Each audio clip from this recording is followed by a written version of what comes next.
a tutorial today for a 1955 Smith Corona Sterling, the 5A series. So now there could be different years, but pretty much they operate the same. Have the same features on them. So there's a lot of models out there during the 50s and 40s that really operated very much. Really minor differences, but I'm going to do as many tutorials as I can. So anyway, this is going to be for a 5A series on the Smith Corona Sterling. So let's go ahead and start back here.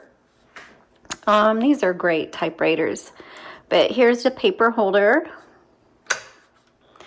And then, yep, there we go.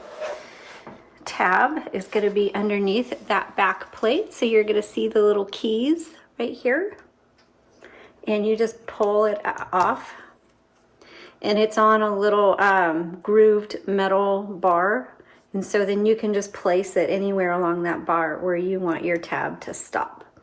So initially they came with 6. 1, 2, 3, 4, 5. This one has 5, which is really great because obviously they're little pieces of metal that are unattached or can be unattached, which means they often get lost. So even if you have one, that's going to be awesome for you. So, okay. And if you have all 6, wow, that's really good. Okay. You have your margin settings, these little metal pieces, and you just press and drag. All right, that's how that works. A lever behind the green handle on each side, that's your carriage release. There's your bell. This one sounds really good. Now the bell, for those of you who are brand new to typewriters, the bell is to let you know that you're getting close to your margin. And so most of them, like this one, did a little ding about 1, 2, 3, about 5 spaces before the actual margin. Some of them don't let you know till you actually hit it. And then what happens is when you get to your margin, the carriage is going to stop, and usually, yep, so usually your keys won't type either, and if you need to finish out a word before you hit that return handle, you can hit margin release. And then that way, if you need to finish the last letter or 2 in your word, you can do that. But then you hit your margin release and go to the next line. Now over here on the left side, you'll see a 1, 2, and a 3. That's for when you hit your return handle, which is, this is the long metal piece right here. It's going to advance 1 line, 2 lines, or 3. Okay. Let's go ahead and load a piece of paper. I'm going to show you how to load a piece of paper, and then we'll go over some of the other pieces on here too. So you just set it there. You no need to shove it down. Turn the handle. It should pull it all the way through. You'll see that my paper is just a hair crooked, and that's where this paper release comes in handy. You just pull that forward, adjust your paper, make sure it's re-engaged because otherwise it's not going to advance properly. And then when you're done typing, you can pull it forward and then pull that paper out. So let's say you've loaded your paper, but you have some lines or you already have some text on your paper and you're trying to get it to line up just right. That's going to be a little difficult because this, when you turn the handle, it only goes every half of a line. Well, there's a button on the left side, a little silver button. It won't be on the right side, but you'll feel it on the left. If you've got yours in front of you, press it. Or actually this one pulls, so you want to pull that, and then you can get it lined up exactly where you need it and then re-engage. Okay, some typewriters press, this one pulls. All right, I'm going to move this carriage all the way over to the left and then pop the top open. And the reason I move it to the left is otherwise that handle is going to be in the way. A lot of times you'll see scratches on typewriters right in here, and that's usually from the handle. Okay, so just remember to move that out of the way before you open it. Inside, you're going to see your ribbon. This is a universal ribbon, and it is a 2-inch spool, and this particular one has 2 colors on it. This has a color selector. There are a variety of colors out there on like Etsy and eBay if you want something other black and red, but black and red is pretty standard. Some people prefer black only because a lot of people just don't even use the red. Anyway, when it's time to change, you just pull it out, super easy, unthread it, and pop a new one in. Try to remember how it was threaded through all of your little guide wires. But if yours doesn't have any, just go to the link in the description below to the product listing, and I do have an up-close photo of this area, and that will at least help you figure out how to thread your ribbon.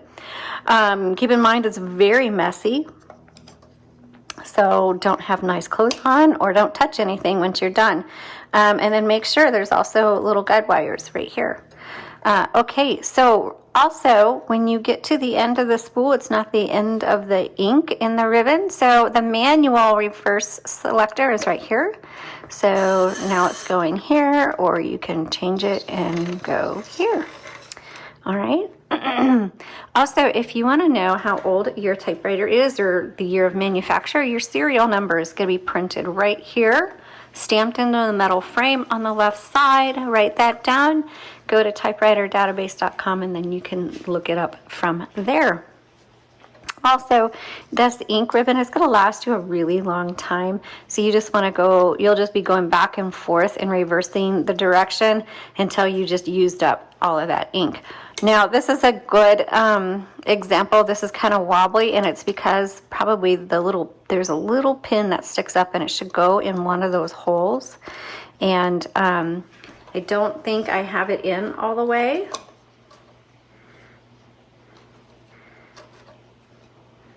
So you might have to mess with it. This one doesn't seem to want to go in that pin very well. Anyway, I'll mess with that later, but you do need to make sure that that pops down in over that pin, because that's what turns the spool when you're in there. Okay, so right here we have a backspace. So when you make a mistake, you can backspace. Remember, backspace does not erase. It's not a delete key, just a backspace. That way you can type over your mistakes or X through them. If you want to erase them, you can. I don't recommend it because then it gets all that rubber and stuff down inside your typewriter, and it's just a pain to clean up, and sometimes can get caught in here and kind of cause things to get stiff. Okay, over here we have our tab. I showed you where to set your tabs, and then you just tab with the key right here.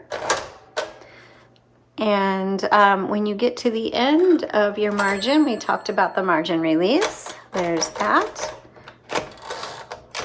And that is how you use a Smith Corona Silent 5A series. Pretty simple. Most typewriters are pretty standard in how they all operate. There are other little things on here, but that's really more for taking things apart so you can clean, and I am not going to go through that. That would be better suited for another YouTube person. I don't know who, but we do not get into showing you how to take apart and clean the typewriter.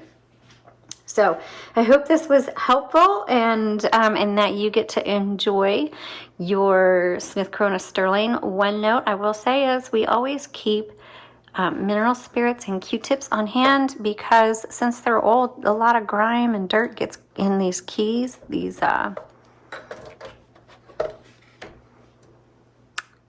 keys right here.